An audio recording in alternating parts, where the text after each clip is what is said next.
Hi everyone, here we are with the first chapter of the last portion of the class, Sales Promotion, Point of Purchase Advertising, and Support Media. So these are things that we talked about in Marketing 1. When we're talking about promotion, we're just going to go a little bit more in depth. So here we go. Once again, I can't see the screen, but this is it's from the book. We are in Integrated Sales Promotion, and talking about sales promotion, point of purchase advertising, and support media. So, oops, sorry about that. Move over a little bit. Sorry. Okay, so here are some examples of integrated brand promotion. As we know, integrated brand promotion is this idea that everything is focusing on the same, promoting the same message across the board. And we have two ads here from M&M's trying to engage customers through a variety of different platforms. So sales promotion, it's is generally speaking, sales promotion is to increase short-run sales and also to generate interest and to also perhaps get rid of extra product. So there are some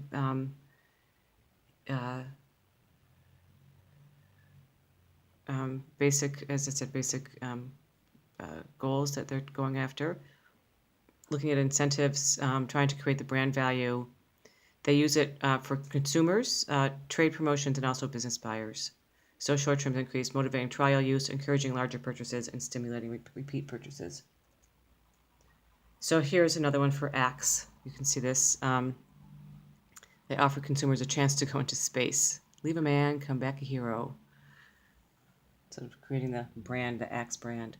So as I just was saying, there's three types of sales promotions: consumer, trade, and business, that are at various levels of the supply chain.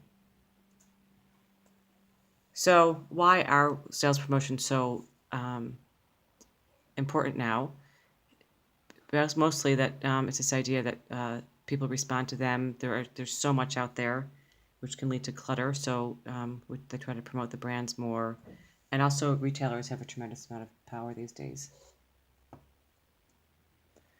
So again, stimulate trial purchases, repeat purchases, larger purchases, to introduce a new brand, to get in the way, to distract you from their competitors, and also continues to increase or contribute to brand promotion. So there are a variety of different things you can do. Coupons, you get a reduction in price, and hopefully will get people to switch brands. People will buy one item at a full price and then another at a discount price. The timing can be controlled by when the coupons are produced, and often will get someone to increase their brand experience with trying different products within the brand, and also really is very successful with e-commerce. So there are some disadvantages. Sometimes it's hard to take care of redemption. And if there's too much redemption, then profitability can decrease. Sometimes they'll only allow you to get redemptions a certain number in a certain time period, only once a year, once every 6 months. It can be hard to administer, expensive to administer, and again, erodes profitability. There's also price off deals, cents off, that again, controllable by the manufacturer. And it was also as a way to combat your competition. But the retailer, it could be a problem with keeping stock. If you go, there'll be a sale, and you'll go to a price off deal, and by the time you get there, it's gone. So that's a problem. Having keeping enough inventory. If you don't have enough inventory, then your customer is going to leave dissatisfied. So premiums, the idea of a premium. The idea of the premium is that people will get free merchandise with an item at no cost. Sometimes, so what will happen is that the price of it is so, the original product is so high, it offsets the price of the premium, which it's good for the retailer, but not necessarily good for the consumer. Advertising specialties, again, helps to reinforce the brand name and it might not necessarily increase, you might not necessarily be obliged to make a purchase, but it can be combined with another product in the brand. There's contests and sweepstakes. Everyone's probably participated in those. Locally we see Tim Hortons is always having contests and sweepstakes. Tops Markets has a contest and sweepstakes. So it could be based on skill or ability, or it could just be based on repeat purchases. It's also, again, can be very expensive to administer, but gets people excited about the brand and gets them returning. So here we go. Here's an example of Ford doing a sweepstakes. Professional Bull Riders Association. It works with their trucks. And then you can also integrate sweepstakes with events. We'll also see here's the idea of co-branding with Oreos and Dunkin' Donuts. Who doesn't love an Oreo, I guess?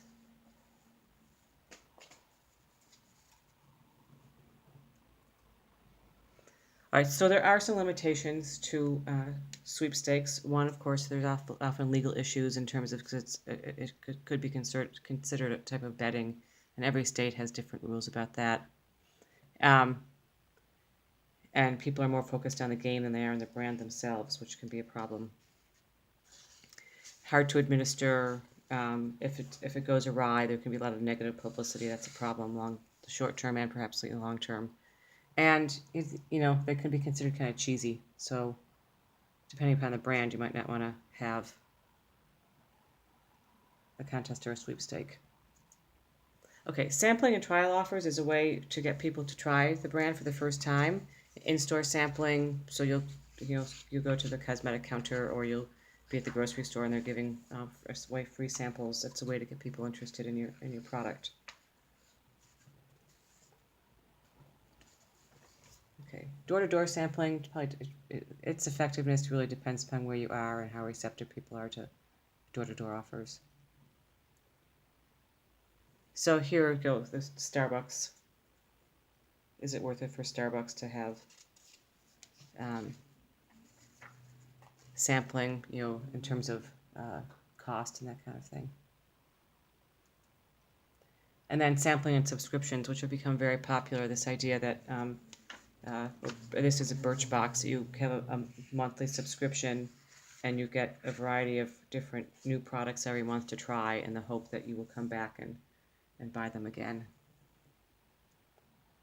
There's smaller size portions. And then again, we saw that mail sampling delivered through postal service or attached to another product. Say you buy something, and again, cosmetic companies are famous for doing this. And you get free trial off free trial size items. You also might get something. You'll buy say a type of toothpaste, and they'll put a toothbrush in there to try to get you to increase your interest in that brand.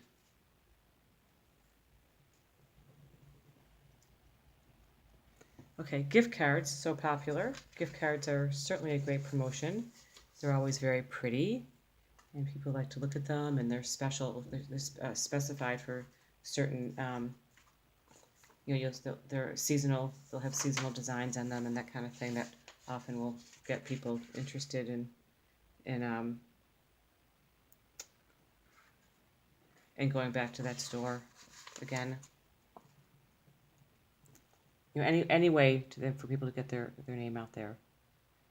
You buy a certain amount and you might get a free gift card. Say, Target does these. You buy $25 worth of Procter & Gamble products, you'll get a $5 gift card to Target.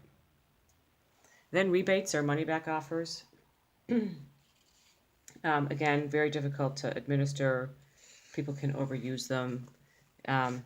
It can increase the quantity that people purchase, but can be hard. Again, and also oftentimes people will get a rebate, they never bother to fill it out or mail it in.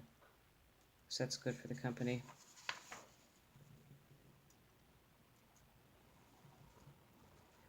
Frequency or continuity programs. This idea of frequent flyers, frequent flyer or frequent shopper cards. You can gain points. It's another way to buy 10 get 1 free kind of a thing. Okay, so we've been talking about consumers. Now we're going to move in. We're going to talk about people in the channel themselves. So we talked about the push strategy in marketing. When we talk about push and pull strategy, this is a push strategy that they make it so enticing for they basically push it down the channel to the consumer to try to get them to buy the product. So it helps with, it increases store traffic. It gets people to buy larger quantities. It works out well for the retailer. And then, this whole idea of, prominence on the shelf is very important. Every marketer wants to get their product on the shelf as quickly as possible and as much as possible, and to have that center stage, eye level, that kind of thing. Okay, then trade market, there is incentives, awards given to retailers, and push money given to help them push the product on the consumer. And then this idea of allowances that you can get extra, the retailer can get extra free products for helping to push the product on the consumer.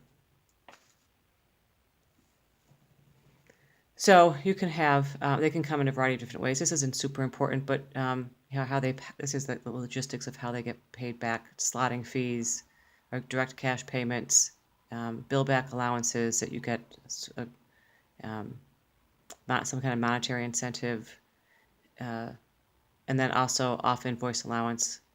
So you get some sort of cents off or dollars, probably more dollars off, cents off per product or dollars off. And then sales training programs, trying to get the salespeople themselves. At retail stores, you might come in and you work in a retail store. It could be a liquor store or a retail department store, that people are trained specially people who work for the store are trained by the producer to share things with the consumers. And then co-op advertising, we see that over and over again. We saw that earlier with co-op or with Dunkin' Donuts and Oreos. Directly to retailers, featuring the company's brand and local advertising. You might get a flyer, say from Wegmans or Tops, or Target or something like that, that's promoting one specific brand. Now Wegmans is doing something with American Greetings. Send it out to all the Wegmans customers, and they get a coupon for American Greeting cards. So here we go, trade shows, business market promotions. So trade shows, business gifts, premiums and advertising specialties, trial offers, frequency programs, same kinds of things we've been talking about. The risk of sales promotion is that it does create some sort of unsustainable price expectation. You might be cannibalizing future sales. And, it's time consuming. Again, there's legal considerations, that kind of thing. Okay, point of purchase advertising, we've all seen them in stores. They have, special displays up, and you want to attract shoppers to it. But it's also a display case for the retailer. So again, to draw attention, stimulate usage. It's just another way to break through the clutter and get people's attention. And perhaps do brand switch. So there's short-term promotional displays that you'll see, and then permanent long-term displays. 6 months would be short-term, more than 6 months would be long-term.